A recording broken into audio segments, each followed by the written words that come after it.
أعوذ بالله من الشيطان الرجيم. بسم الله الرحمن الرحيم. وإذ أخذنا ميثاق بني إسرائيل لا تعبدون إلا الله وبالوالدين إحسانا وذي القربى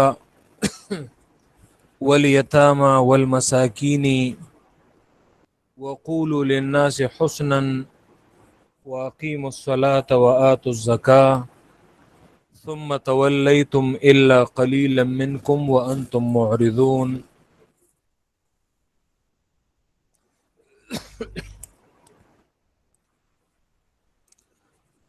مقصد سورۃ البقرہ کا بیان چار مقاصد کا: اثبات التوحید، اثبات الرسالہ، جہاد فی سبیل اللہ، انفاق فی سبیل اللہ۔ سورت چار حصوں میں تقسیم ہے۔ پہلا حصہ 96 آیات اور اس میں پہلا مقصد اثبات التوحید بیان کیا جاتا ہے۔ دوسرا حصہ آیت نمبر 97 سے 176 تک، جس میں دوسرا مقصد اثبات الرسالہ، رسول اللہ صلی اللہ علیہ وسلم ان کا دفاع کیا گیا ہے اور ان پر کیے جانے والے اعتراضات کے جوابات دیے گئے ہیں۔ تیسرا حصہ 177 سے 253 تک ہے، جس میں الجہاد فی سبیل اللہ،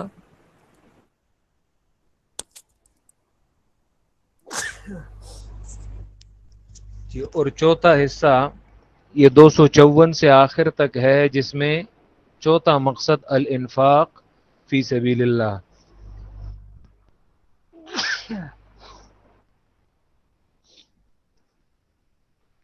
یہ پہلا حصہ جو 96 آیات ہے، یہ 3 ابواب پر مشتمل ہے۔ باب اول 20 آیات، جس میں ان 3 گروہوں کا تذکرہ تھا جو سورۃ الفاتحہ میں اجمالاً اور مختصراً گزر چکے تھے۔ یہاں پر ان کے اوصاف، ان کا حکم دنیاوی اور حکم اخروی، مزید وضاحت کے لیے 2 مثالیں آگ اور پانی کی ذکر کی گئی۔ دوسرا باب آیت نمبر 21 سے 39 تک تھا، جس میں عام خطاب یا ایھا الناس دعوی توحید اعبدوا ربکم، اور اس دعوے کو ثابت کرنے کے لیے 5 عقلی دلائل ذکر کیے گئے تھے۔ پہلی دلیل الذی خلقکم، دوسری دلیل والذین من قبلکم، تیسری دلیل الذی جعل لکم الارض فراشا، چوتھی دلیل والسماء بناء، پانچویں دلیل وانزل من السماء ماء فاخرج به من الثمرات رزقا لکم۔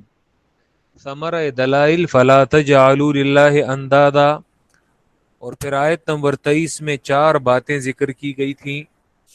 یہ ایک بات مطالبہ دلیل منکرین سے، دوسری بات دلیل وحی اثبات توحید پر، تیسری بات حقانیت قرآن، اور چوتھی بات اثبات رسالت۔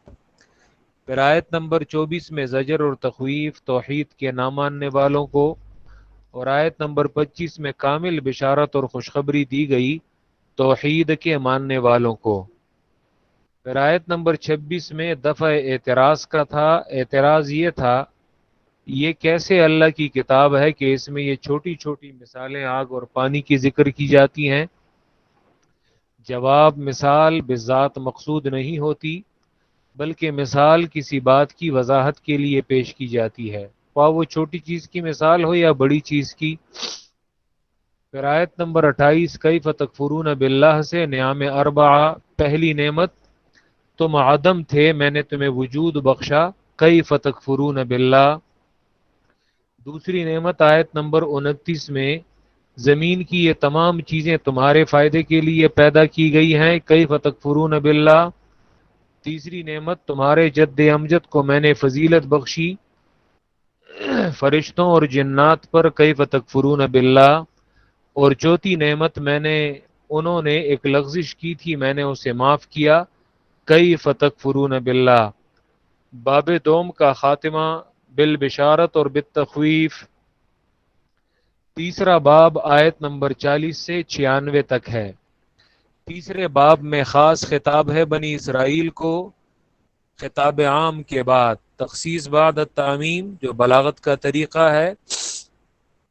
بنی اسرائیل کو دو وجہ سے خاص کیا گیا، ایک یہ کہ یہ پیغمبروں کی اولاد تھے، اور دوسرا یہ کہ صاحب علم اور کتاب تھے۔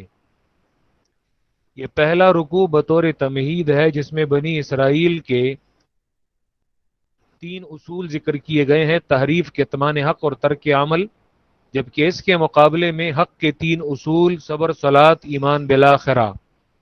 دوسرے، یا بنی اسرائیل سے خطابات ستہ۔ یہ پہلا خطاب آیت نمبر 62 تک ہے جس میں 8 انعامات اور 2 عذاب، 8 نعمتیں اور 2 نقمتیں، تتمہ بالترغیب ہے۔ یہ 8 انعامات میں سے النجات من فرعون، النجات من الغرق، ایتاء الکتاب، العفو عن القتل، الحیات بعد الممات، تذلیل الغمام، انزال المن والسلوى، انفجار العیون من الحجر، اور 2 عذاب: نزول العذاب من السماء اور الذلۃ والہوان بسبب الکفران۔ تتمہ آیت نمبر 62 میں بطور ترغیب۔ دوسرا خطاب یہ آیت نمبر 63 سے 82 تک تھا، 82 تک، جس میں ماضی کے یہودیوں کی 3 بری قباحتیں اور 3 خباثتیں ذکر کی گئیں: نقض العہود، الحیل فی حکم اللہ، اور قتل النفس و اتہام البری۔ پھر زجر دیا گیا آیت نمبر 74 میں اور آیت نمبر 75 سے موجودہ یہودیوں کے 4 فرق اور 4 گروہ جو ہیں وہ ذکر کیے گئے۔ پہلا فریق آیت نمبر 75 میں محرفین، اللہ کی کتاب میں تحریف کرنے والے۔ دوسرا آیت نمبر 76 میں منافقین۔ تیسرا آیت نمبر 78 میں یہ المقلدون آراء الآباء، اور چوتھا آیت نمبر 80 میں المخصصون انفسهم بالجنہ۔ اور تتمہ بالتخویف اور بالبشارت، پہلے تخویف ذکر کی گئی اور پھر بعد میں بشارت۔ یہاں سے تیسرا خطاب ہے بنی اسرائیل کو، اور اس میں مزید تخصیص جو ہے وہ کی گئی ہے۔ خطاب اول میں صرف ماضی کے بنی اسرائیل یہودیوں کا ذکر تھا، اس میں 8 نعمتیں اور 2 عذاب تھے۔ دوسرے خطاب میں ماضی اور حال دونوں زمانوں کے یہودیوں کی بری خصلتیں بیان کی گئی تھیں، 3 ماضی اور 4 موجودہ یہودیوں کے۔ اب تیسرے خطاب میں صرف موجودہ یہودیوں کو مخاطب کیا گیا ہے، تو اس میں ماقبل سے مزید تخصیص کی گئی ہے۔ یہ وہ یہودی تھے جو عہد رسالت صلی اللہ علیہ وسلم میں موجود تھے۔ تیسرے خطاب کا خلاصہ ہے انکارہم من الاوامر و اتیانہم بالنواہی اور تتمہ بالزجر۔ تیسرے خطاب کا خلاصہ ہے انکارہم من الاوامر و اتیانہم بالنواہی اور تتمہ بالزجر۔ کیا مطلب؟ جن امور کے کرنے کا حکم دیا گیا تھا ان پر عمل نہ کرنا، ان سے انکار کرنا، اور جن امور سے منع کیا گیا تھا ان پر عمل کرنا، یعنی بالکل الٹا کام کرتے تھے۔ کہ امر پر عمل کرنا چاہیے تھا اس سے انکار، اور نہیں سے بچنا چاہیے تھا اس پہ عمل کرتے تھے۔ وَإِذْ أَخَذْنَا مِيثَاقَ بَنِي إِسْرَائِيلَ، اور اس خطاب کا تتمہ زجر کے ساتھ ہے۔ وَإِذْ أَخَذْنَا مِيثَاقَ بَنِي إِسْرَائِيلَ، اور یاد کرو جب لیا ہم نے بنی اسرائیل، اور یاد کرو جب لیا ہم نے میثاقا مضبوط وعدہ، بنی اسرائیل سے لیا تھا ہم نے مضبوط وعدہ بنی اسرائیل سے، لا تعبدون الا اللہ، کہ بندگی نہیں کرو گے کسی کی بھی، الا اللہ سوائے اللہ کے، کہ اللہ کے سوا کسی کی بندگی نہیں کرو گے۔ یا تو یہ اسی طرح لا تعبدون الا اللہ خبر کے انداز میں ہے، اور یا یہ انشاء ہے انشاء ہے یعنی نہیں ہے، لا نفی بمعنی نہیں ہے، تو پھر کلام اس طرح ہوگا لا تعبدوا الا اللہ. مضبوط وعدہ ہم نے بنی اسرائیل سے لیا تھا، لا تعبدوا الا اللہ، عبادت نہیں کرو کسی کی سوائے اللہ کے، یعنی اللہ کے علاوہ کسی کی بندگی نہ کرو، یعنی انہیں منع کیا گیا تھا. ٹھیک ہے، تو یہ دونوں توجیحات مفسرین کرتے ہیں. لا تعبدون الا اللہ، یہ آیت نمبر 21 میں عام خطاب تھا، یا ایھا الناس، دعوی توحید تھا، اعبدوا ربکم. اور اب چونکہ خاص خطاب ہے تو خاص خطاب میں اسی دعوے کو ریپیٹ کیا جا رہا ہے. وہاں پہ عام خطاب تھا، یہاں پہ بنی اسرائیل، اسی لیے لفظ بنی اسرائیل کو دوبارہ ذکر کیا گیا ہے. جیسے تمہید میں یا بنی اسرائیل تھا، وَإِذْ أَخَذْنَا مِيثَاقَ بَنِي إِسْرَائِيلَ، اور یاد کرو جب لیا تھا ہم نے مضبوط وعدہ.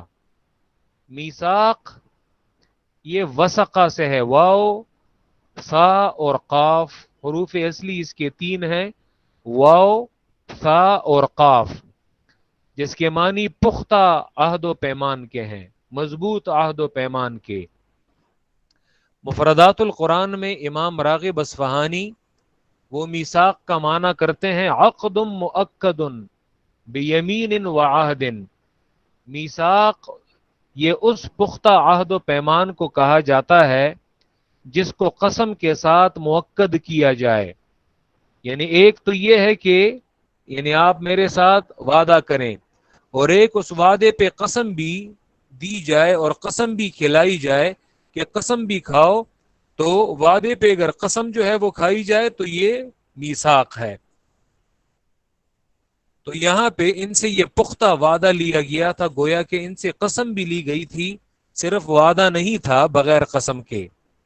اور یاد کرو جب ہم نے لیا مضبوط وعدہ بنی اسرائیل سے، لا تعبدون الا اللہ، کہ بندگی نہیں کرو گے کسی کی، لا تعبدون احدا، بندگی نہیں کرو گے کسی کی بھی، الا اللہ، سوائے اللہ کے، کہ اللہ کے بغیر کسی کی بندگی اور عبادت نہیں کرو گے.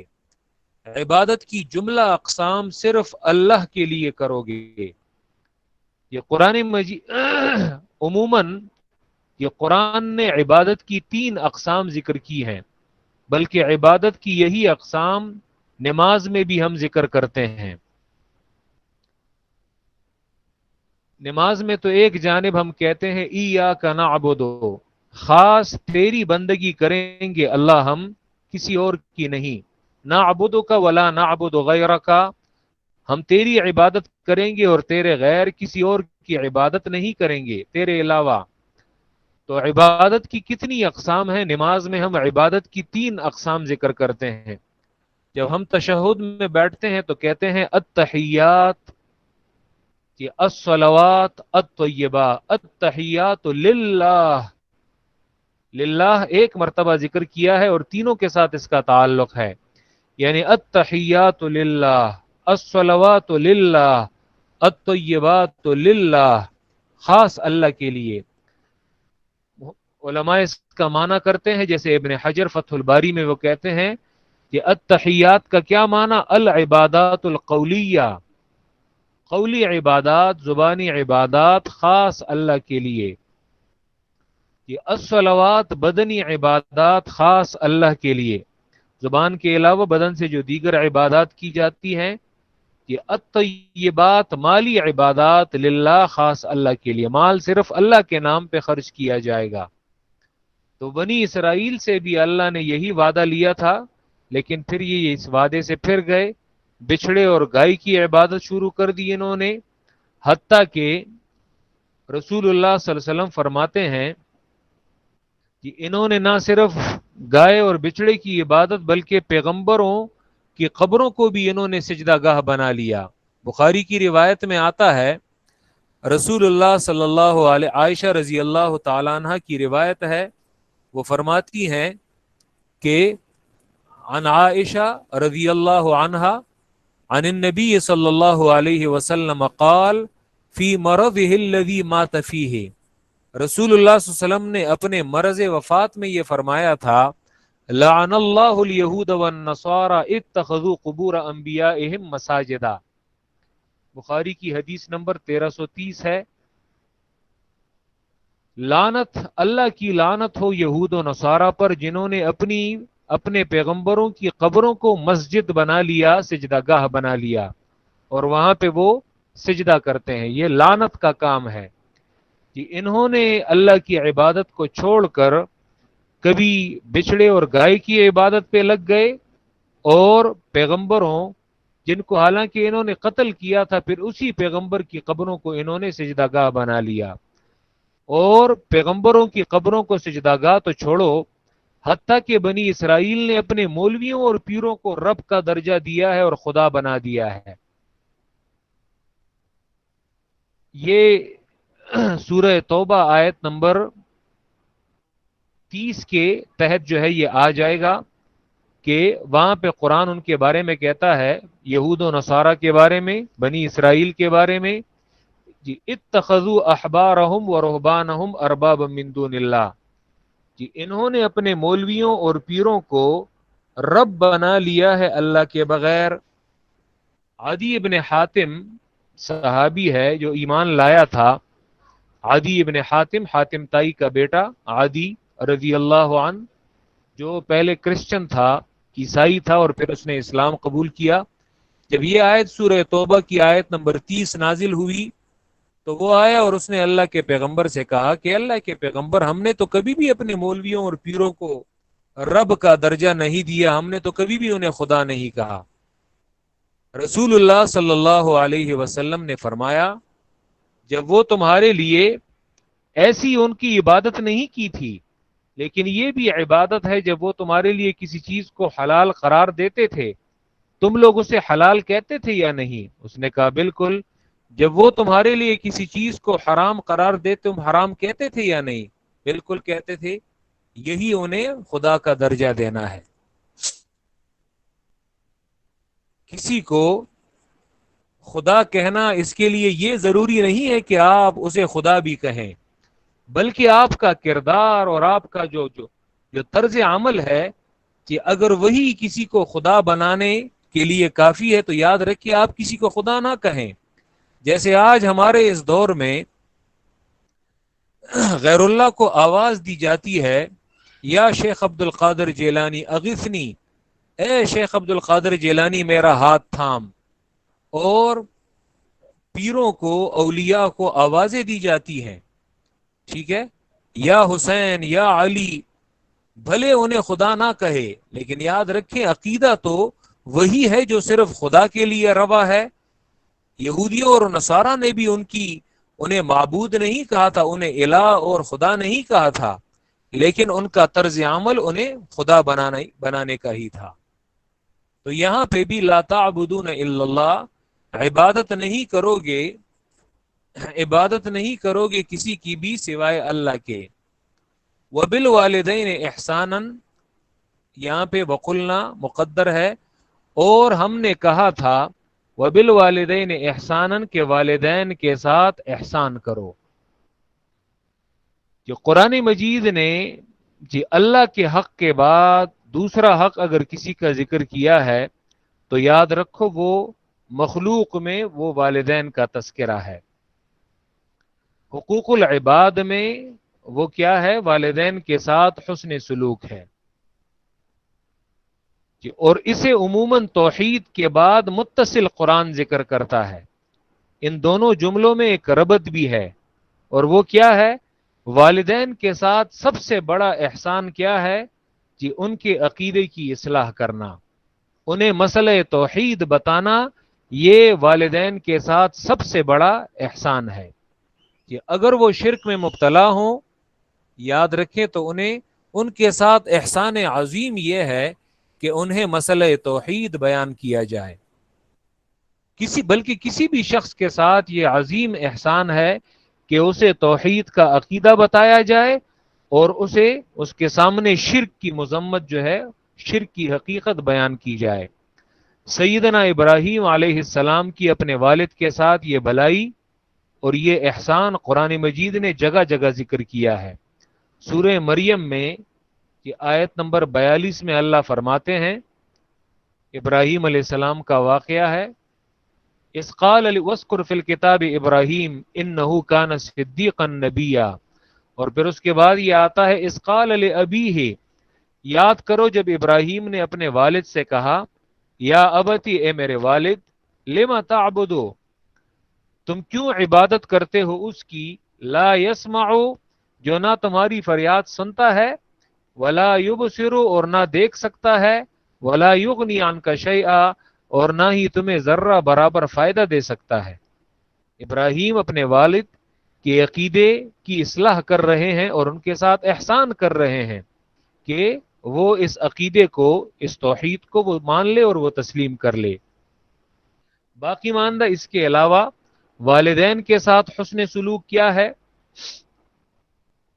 قرآن کہتا ہے سورہ بنی اسرائیل آیت نمبر 23 میں، وَقَضَى رَبُّكَ أَلَّا تَعْبُدُوا إِلَّا إِيَّاهُ، سورہ بنی اسرائیل آیت نمبر 23 ذرا دیکھ لیں.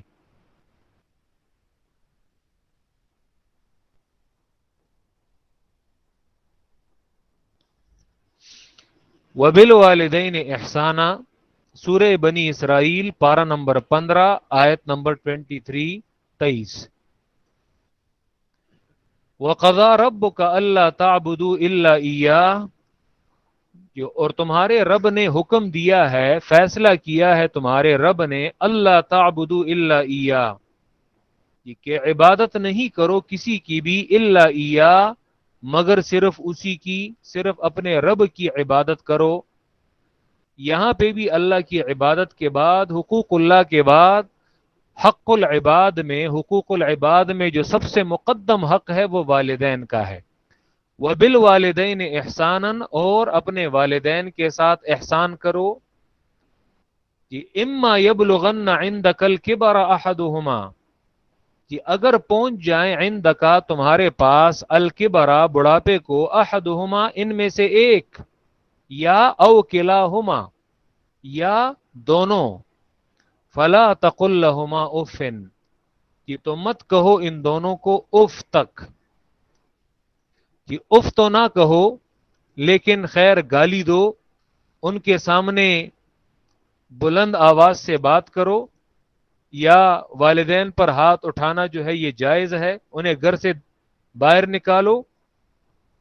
فلا تقل لهما اف، کہ اگر تمہاری اف سے بھی انہیں تکلیف پہنچتی ہے، یاد رکھو یہ بھی ان کے سامنے یہ نہیں کرنا.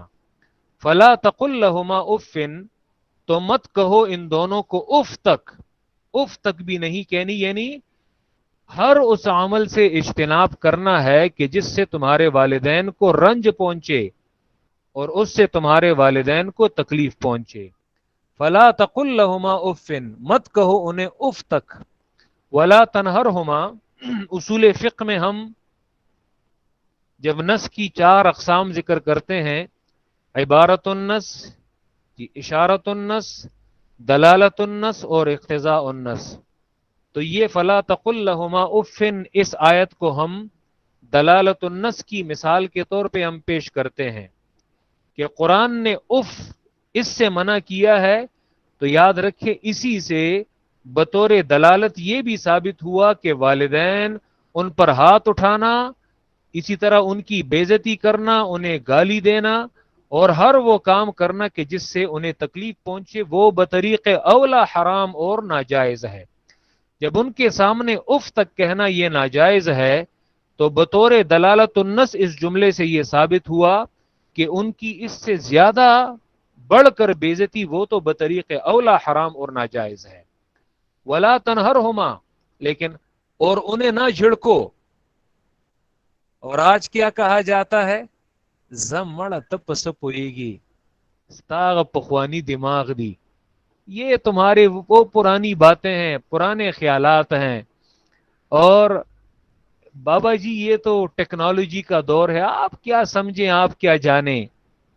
فلا تقل لهما اف، اور آج کا یہ سائنسدان جو ہے اپنے ٹھیک ہے ایک چیز کو وہ نہیں سمجھ رہے ہوں گے، لیکن یاد رکھو اپنا لہجہ جو ہے، اپنے لہجے میں یعنی بات کے طریقے کو پہچانو کہ ان کے ساتھ بات تم نے کیسی کرنی ہے۔ وَقُلْ لَهُمَا قَوْلًا كَرِيمًا، اور ابراہیم علیہ السلام کو حق معلوم تھا، لیکن وہ اپنے باپ کو وہ حق کیسے بیان کرتے ہیں؟ یا ابتی، اے میرے والد۔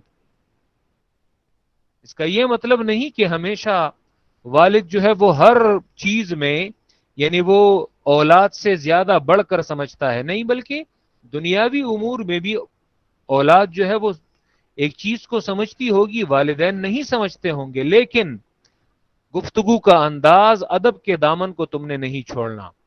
ولا تنہرہما، اور انہیں نہ جھڑکو، انہیں ان کی بےزتی نہ کرو۔ وقل لہما قولا کریما، اور کہو ان دونوں کو کہنا عزت والا جس میں ان کی عزت ہو۔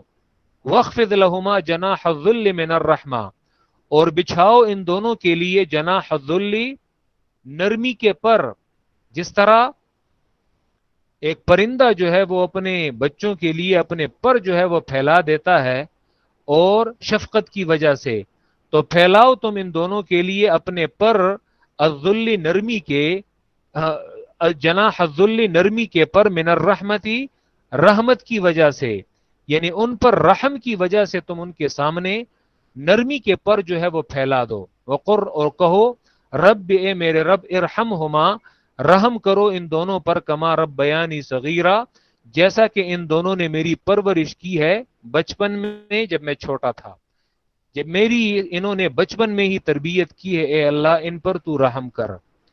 لیکن آج وہ بوڑھے ماں باپ وہ اس اولاد پر بوجھ بنے ہوتے ہیں، بوجھ بنے ہوتے ہیں۔ جی، ایک مرتبہ ایک صحابی، یہ بخاری کی روایت میں آتا ہے، رسول اللہ صلی اللہ علیہ وسلم، پھر والدین میں بھی ماں اور باپ میں فرق ہوتا ہے، یعنی صرف وہ درجے اور حق کے اعتبار سے، صحابی آیا اور اللہ کے رسول صلی اللہ علیہ وسلم سے پوچھا کہ من ابر یا رسول اللہ، جی اے اللہ کے پیغمبر میں کس کے ساتھ احسان کروں؟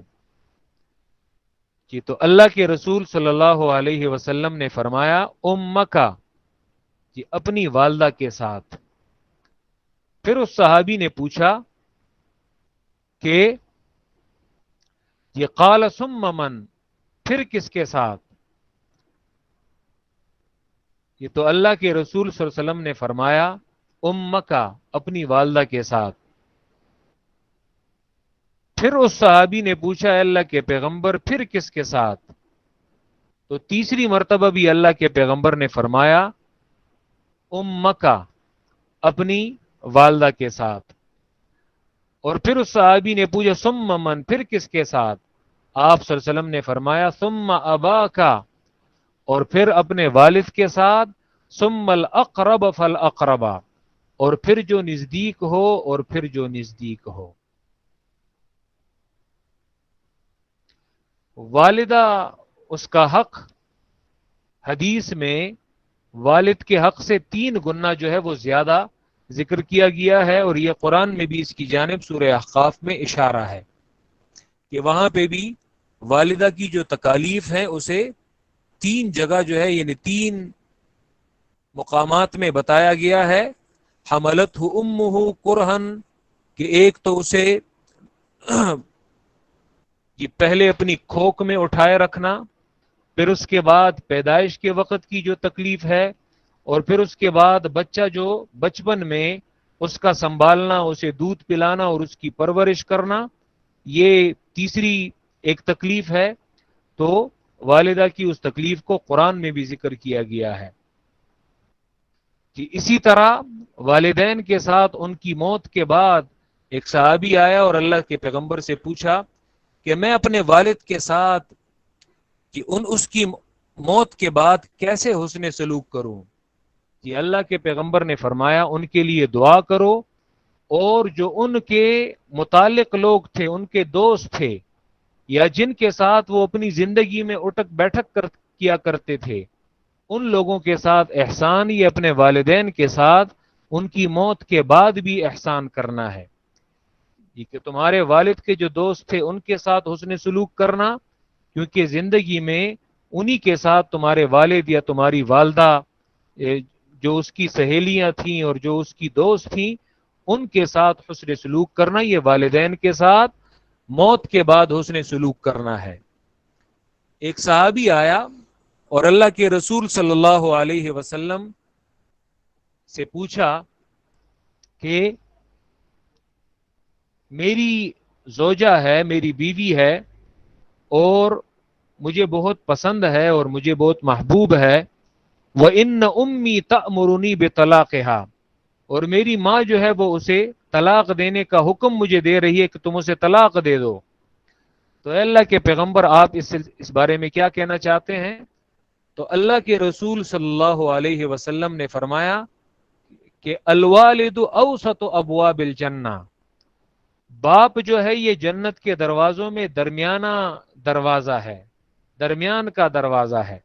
یہ جواب دیا اللہ کے پیغمبر نے۔ حالانکہ صحابی نے پوچھا تھا کہ میری بیوی ہے اور میری ماں جو ہے وہ مجھے اپنی بیوی کو طلاق دینے کا حکم دے رہی ہے، اور جواب میں اللہ کے رسول نے کیا فرمایا کہ والد اور باپ یہ جنت کے دروازوں میں درمیان والا دروازہ ہے۔ یہ مطلب یہ، یعنی اگر تمہیں یہ حکم تمہارے باپ نے بھی دیا ہوتا تو باپ جو ہے وہ جنت کے دروازوں میں درمیان کا دروازہ ہے، ماں کا حق تو باپ سے 3 گنا زیادہ ہے۔ تو جب ماں تمہیں کسی کام کا کہہ رہی ہے تو اسی لیے یاد رکھیں، ان روایات سے والدین کا جو حق ہے یہ ایک، حالانکہ والدین کبھی بھی اپنی اولاد کہ ان کا گھر جو ہے وہ اجاڑنا نہیں چاہتے، صرف یہ والدین کے حق اور ان کی تاکید جو ہے احادیث میں وہ بیان کی گئی ہے۔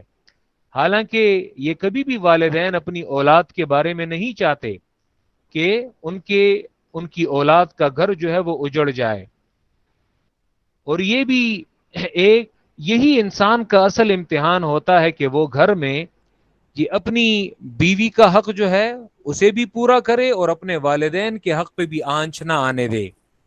ٹھیک ہے، یہی انسان کا اپنا اصل امتحان ہوتا ہے، اور جب ایک انسان ایک جانب کو جھک جائے تو یاد رکھے پھر وہ کمی اور زیادتی میں واقع ہوگا۔ جب ایک کا حق جو ہے وہ دوسرے کو دینے کی کوشش کرے گا تو پھر اس سے معاملات جو ہیں وہ خراب ہوں گے، اور اس کے لیے سب سے بنیادی چیز قرآن سمجھنا ہے۔ انسان جب قرآن کو سمجھ لیتا ہے تو یاد رکھیں پھر دنیا میں وہی گھر جو عام طور پہ لوگوں کے لیے جہنم بنا ہوتا ہے، وہی گھر پھر لوگوں کے لیے جنت بن جاتا ہے۔ وجہ کیا ہے کہ جب قرآن مجید ہر کسی کو اپنا حق بتاتا ہے کہ یہ تمہارا حق ہے، والدین کا یہ حق ہے، بچوں کا یہ حق ہے، یہاں پہ تو ہم نے انشاءاللہ والدین کا حق جو ہے وہ ذکر کیا ہے، انشاءاللہ تعالی اولاد کے حق کو میں دوسری جگہ پہ بیان کروں گا۔ ٹھیک ہے، وَبِالْوَالِدَيْنِ احساناً، اور والدین کے ساتھ احسان کرو۔ وَذِي الْقُرْبَى، یہ اور رشتہ داروں کے ساتھ صحیح بخاری کی روایت میں آتا ہے، من احب ان یبسط له فی رزقه وینسأ له فی اسره فلیصل رحمہ، بخاری کی روایت ہے۔ جو شخص یہ چاہتا ہے کہ میرے رزق میں فراخی آ جائے، میرے رزق میں کشادگی آ جائے اور مجھے اللہ ایسی زندگی دے کہ جو تکالیف سے وہ خالی ہو۔ ویسے تو موت کا اپنا وقت مقرر ہے، لیکن اگر انسان موت کے وقت تک بغیر تکلیف اور مصیبتوں کے وہ جانا چاہتا ہے تو فلیصل رحمہ، چاہیے یہ کہ وہ رشتہ داروں کے ساتھ صلہ رحمی کرے، یعنی ان کے ساتھ وہ رشتہ داری اسے نبھائے، صلہ رحمی اسے کہتے ہیں۔ چاہیے کہ وہ رشتہ داروں کے ساتھ صلہ رحمی نبھائے، رشتہ داری کریں ان کے ساتھ۔ حدیث میں آتا ہے کہ رشتہ داروں کو ان کے ساتھ مالی تعاون کرنا، اس میں 2 اجر ہے۔ ایک تو یہ کہ تم نے کسی شخص کے ساتھ مالی تعاون کیا ہے، اس کا اجر تمہارے اس انفاق کا، زکوٰۃ کا، صدقے کا علیحدہ اجر ہے، اور دوسرا یہ کہ اپنے رشتہ دار کے ساتھ کرنا، اس میں ڈبل اجر ہے۔ ٹھیک ہے، وذی القربیٰ، اور رشتہ داروں کے ساتھ، والیتامیٰ، اور یتیموں کے ساتھ۔ یتیم کسے کہتے ہیں؟ کہ جس کا والد، انسانوں میں یتیم اسے کہا جاتا ہے کہ جس کا باپ اس کے نابالغ ہونے کے وقت ہی باپ کا سایہ جو ہے وہ سر سے اٹھ جائے اور وہ مر جائے. یتیم یتامہ یتیم کی جمع ہے. جانوروں میں یتیم اسے کہا جاتا ہے کہ جس کی ماں جو ہے یعنی وہ اس سے چھن جائے وہ مر جائے. اور انسانوں میں یتیم اسے کہا جاتا ہے کہ جس کا وہ ابھی نابالغ ہو اور باپ کا سایہ جو ہے وہ سر سے وہ اٹھ جائے. والمساکین اور محتاجوں کے ساتھ یتامہ یتیموں کے ساتھ احسان کرو. ہمارے معاشرے میں یتیموں کے ساتھ کیا ہے؟ یتیم کے سر پر ہاتھ نہیں پھیرا جاتا، بلکہ یتیم کے مال کے پہلے ہی دن یتیم کے مال سے ان کے جو برادری والے ہوتے ہیں تو وہ خیرات کرنا جو ہے وہ شروع کر دیتے ہیں. حالانکہ وہاں پہ اس سے ایک نابالغ اولاد جو ہے وہ رہی ہوگی اور اس کے چچا وغیرہ اور برادری والے وہ لگ جاتے ہیں اور اس کے باپ کے مال سے وہ خیرات کرنا. اگر تم نے خیرات کرنا ہی ہے تو اپنے مال سے کرو. یتیم کے مال میں تصرف کرنے کا حق تمہیں کس نے دیا ہے؟ اور یہاں پہ پٹھانوں کے اس معاشرے میں سب سے پہلی زیادتی وہ مولوی کرتا ہے اس کے ساتھ. جنازہ گاہ میں جیسے ہی نماز جنازہ پڑھا جاتا ہے تو وہیں پہ یتیم کی یہ میت کی چارپائی کو رکھ دیا جاتا ہے اور وہاں پہ مولویوں کا ایک گول دائرہ جو ہے وہ بن جاتا ہے اور درمیان میں وہ صابن رکھ دیتے ہیں اور اس پر پیسوں کا باقاعدہ ایک بنڈل جو ہے وہ بھی رکھ دیتے ہیں، بالکل نئے نوٹوں کا. اور پھر وہ اسے ایک دوسرے کو بخشتے ہیں، پرایا مال بخشتے ہیں. اور پھر وہ جو صابن ہوتا ہے، پہلے صابن کی بجائے گڑ بھی رکھتے تھے اور بھی کافی چیزیں. آج کل تو چونکہ پیسے وغیرہ وہ رکھتے ہیں تو وہ صابن بھی تقسیم کر دیا جاتا تھا، جائے نماز بھی تقسیم کر دیے جاتے تھے اور وہ نقد پیسے بھی تقسیم کر دیے. مولوی صاحب نے یہ نہیں پوچھا کہ یہاں پہ اس شخص کی اولاد میں کہیں یتیم بچہ تو نہیں رہا وارثوں میں. نہیں، یہ نہیں پوچھتے، صرف اسے اپنے پیٹ کے ساتھ غرض ہے کہ کہیں میرا پیٹ جو ہے وہ کیسے بھر جائے. یہ نہیں پوچھتے. یتیموں کے ساتھ احسان کرو، حسن سلوک کرو.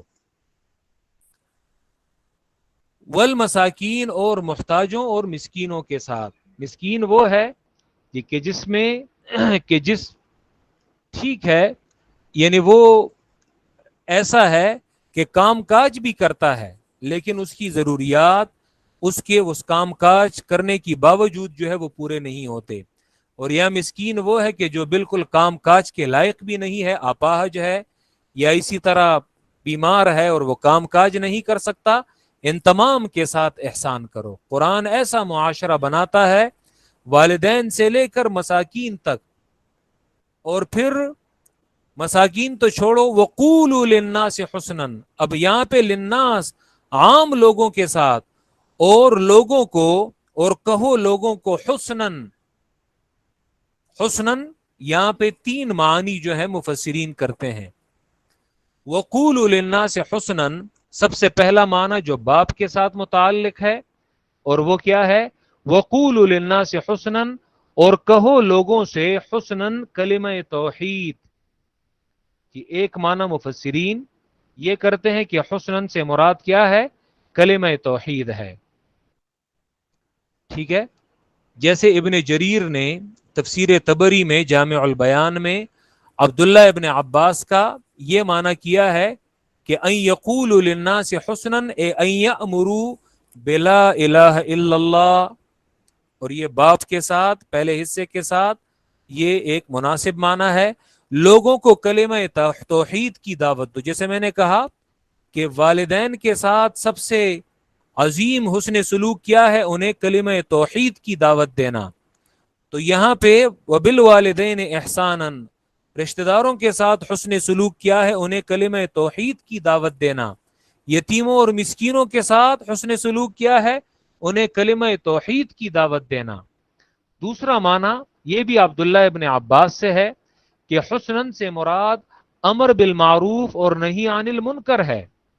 وقولوا للناس حسنن، اور کہو لوگوں سے حسنن یعنی انہیں نیکی کی جانب حکم دو اور برائی کے کام سے منع کرو.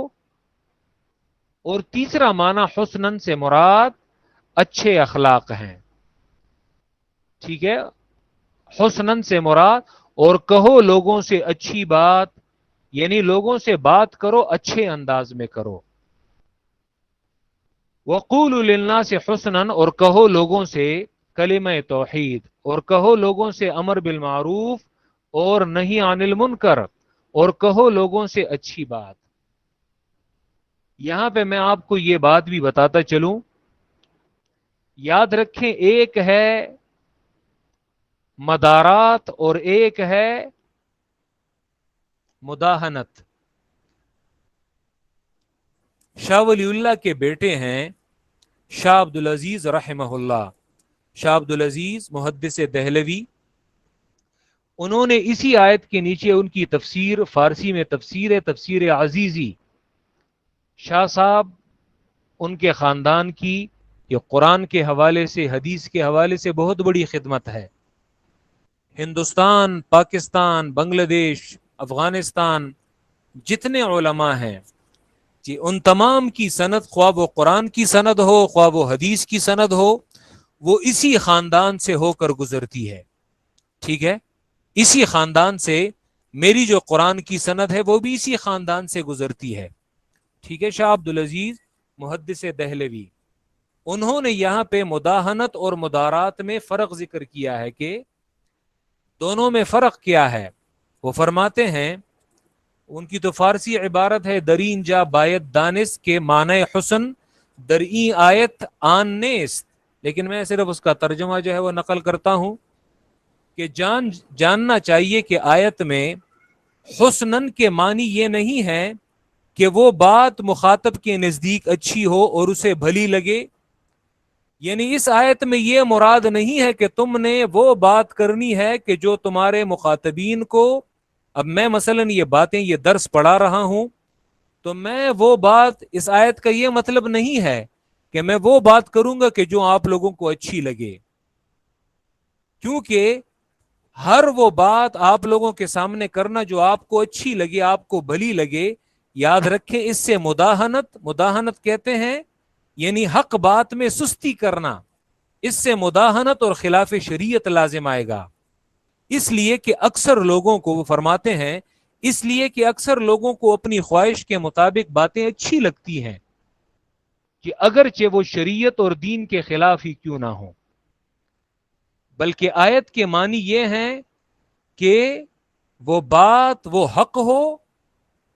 وقولوا للناس حسنا کا معنی کیا ہے کہ بات فی نفسی حق ہو، لیکن ایسے طریقے سے اس بات کو بتایا جائے کہ جس سے مخاطب کی دل شکنی نہ ہو اور نہ ہی اسے کوئی عار اور کوئی شرم، اس کی تحقیر کی جائے، اسے کوئی عار جو ہے وہ دلایا جائے. اس لیے آیت میں سستی کرنے والوں اور خوشامد کرنے والوں کے لیے کوئی دلیل نہیں کہ اگر مثلا کوئی کہے کہ قرآن تو کہتا ہے وقولوا للناس حسنا، اب کل کو کسی کو بات بری لگے، حق بات، اور وہ آپ کے خلاف قرآن میں یہ دلیل پیش کرے کہ قرآن نے تو کہا ہے کہ لوگوں سے اچھی بات کہو. یاد رکھے اچھی بات کہنے سے مراد یہ نہیں ہے کہ لوگوں کی طبیعت کے مطابق بات کرو، بلکہ حق بات کرو لیکن اچھے انداز سے کرو کہ جس میں کسی کی دل شکنی نہ ہو اور نہ ہی اسے کوئی عار جو ہے وہ لاحق کیا جائے. وہ فرماتے ہیں اکثر لوگ مدارات اور مداہنت کے مابین فرق نہیں کرتے. ٹھیک ہے، مدارات اور حسن خلق جو ہے اچھے اخلاق مسلمان تو کیا کافر کے ساتھ بھی کر سکتے ہیں، جبکہ مداہنت یعنی دین میں سستی کرنا، بات میں یعنی حق بات کو گول مگول بیان کرنا، یہ قبیح اور معیوب ہے. پھر وہ تعریف کرتے ہیں کہ مدارات کسے کہتے ہیں. وہ کہتے ہیں کہ مدارات میں اپنے حق کو، مدارات کسے کہتے ہیں، اپنے حق کو دوسری کی رضامندی اور دلداری کے لیے ضائع کرنا ہے. یعنی مدارات اسے کہتے ہیں کہ جی آپ دوسرے کی رضامندی اور دلداری جو ہے، یعنی اچھے انداز میں آپ کسی کے ساتھ بات کریں، اگرچہ آپ کا دل نہیں چاہ رہا ہوگا لیکن پھر بھی اچھے اخلاق سے اور کشادہ ماتھے کے ساتھ خندہ جبیں ہو کر آپ کسی کے سامنے کوئی حق بات کریں. اور مداہنت کیا ہے؟ مداہنت میں دوسرے کی رضامندی اور دلداری کے لیے شریعت کے حق کو ضائع کرنا ہے. یعنی مطلب ہے کہ حق بات میں کوتاہی کرنا ہے. یاد رکھیں مداہنت ناجائز ہے، جبکہ مدارات جو ہے، مدارات یعنی دوسرے کے سامنے ایک اچھے انداز میں بات کو پیش کرنا، قرآن وہ یعنی شریعت اس کی اجازت دیتا ہے کہ آپ ایک بات کو اچھے انداز میں پیش کریں، لیکن کسی کی دلداری کی خاطر تم نے حق کو ضائع نہیں کرنا. ایسا نہیں کہ تم حق بات کو چھوڑ دو کہ میں اگر یہ کہوں تو میرے یہ مخاطب جو ہے یہ خفا ہو جائیں گے. یاد رکھے کسی کی دلداری کے لیے تم نے حق بات کو چھوڑنا نہیں ہے. تو یہاں پہ مدارات اور مداہنت کے درمیان یہ فرق جو ہے یہ بھی ملحوظ رہے. وقولوا للناس حسنا، اور کہو لوگوں سے حسناً اچھی بات، اچھے اخلاق میں اچھی بات. اسی لیے قرآن نے یہ تینوں معانی، حسناً سے مراد توحید، حسناً سے مراد امر بالمعروف اور نہی عن المنکر، اور حسناً سے مراد بات کہنا ہے اچھے انداز میں، اچھی بات کرنی ہے، اخلاق کے ساتھ بات کرنی ہے. اور یہ تینوں معنی اس ایک لفظ میں سمانا، اس میں اشارہ اسی جانب ہے کہ توحید کی بات کو کرنا ہے اچھے اخلاق کے ساتھ، امر بالمعروف اور نہی عن المنکر کرنا ہے اچھے اخلاق کے ساتھ، اور اچھے اخلاق کے دامن کو نہیں چھوڑنا. اگر آپ کے اخلاق اچھے ہیں لیکن آپ امر بالمعروف اور نہی عن المنکر میں دھوکہ دہی سے کام لے رہے ہیں تو یاد رکھو اچھے اخلاق کسی کام کے نہیں.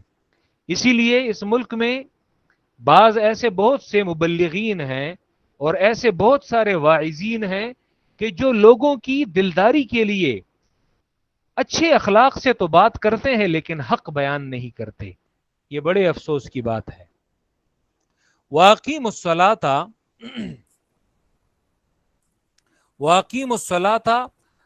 یہ امور مصلحہ ہیں، جیسے پہلے گزر چکے تھے. امور مصلحہ جب آپ لوگوں کے سامنے حق بیان کرتے ہیں تو یاد رکھیں امر بالمعروف اور نہی عن المنکر کرتے ہیں تو یاد رکھو لوگ تمہیں ہار نہیں پہنائیں گے بلکہ تمہیں برا بلا کہنا یہ سننا پڑے گا اور تمہیں برا بلا کہا جائے گا. تو قرآن عموماً حق بیان کرنے کی جگہ میں ایسے امور ذکر کرتا ہے کہ جس میں مبلغ اس کی ثابت قدمی کے لیے اور اس کی مضبوطی کے لیے وہ اوامر وہ دیے گئے ہیں.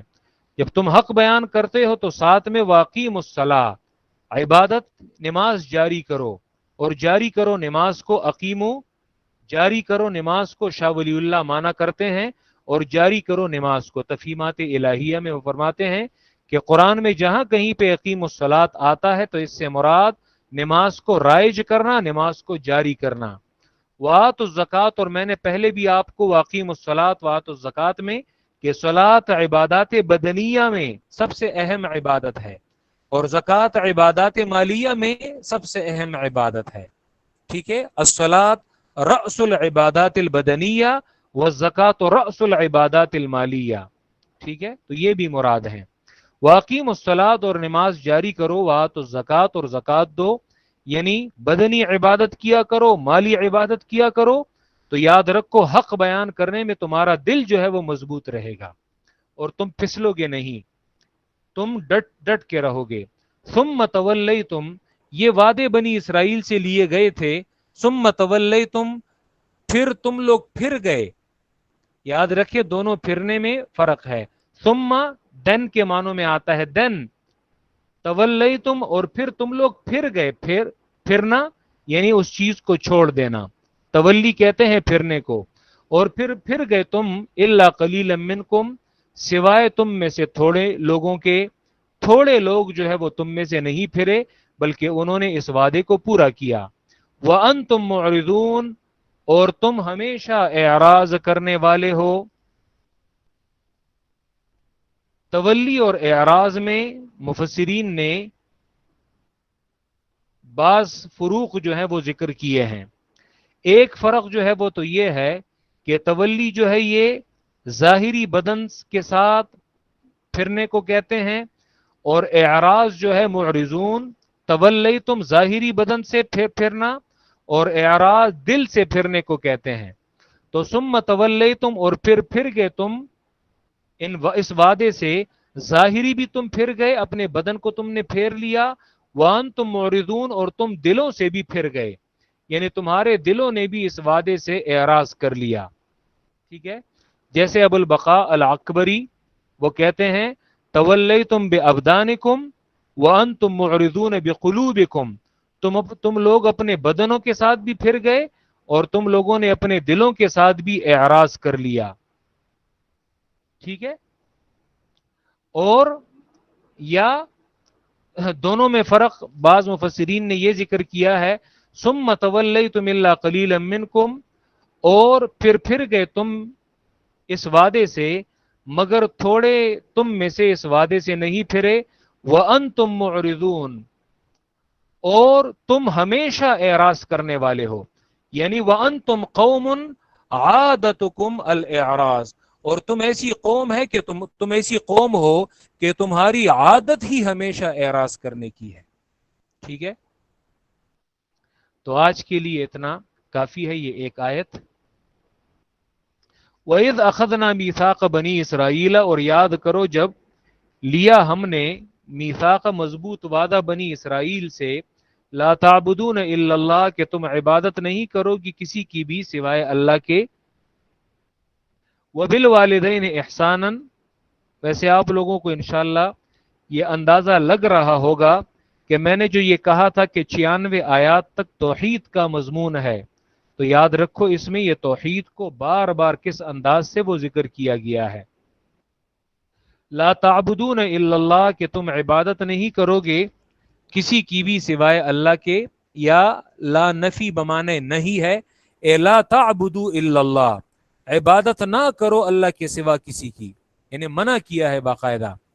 وبالوالدین احسانا، اور والدین کے ساتھ احسان کرو۔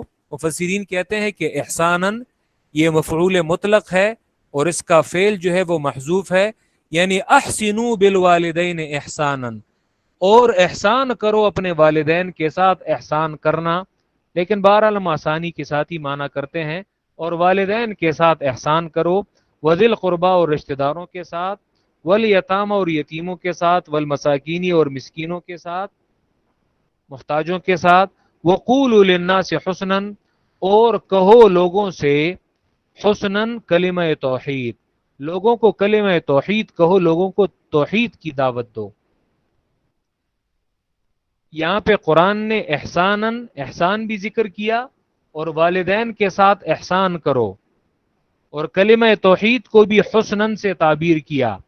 یہ قرآن مجید میں باقاعدہ توحید کے لیے، یعنی قرآن مجید میں توحید بلفظ احسان آیا بھی ہے، توحید بلفظ احسان قرآن نے خود یوز کیا ہے۔ سورہ رحمان میں انشاءاللہ آپ پڑھ لیں گے، سورہ رحمان آیت نمبر 60 میں، هل جزاء الاحسان الا الاحسان،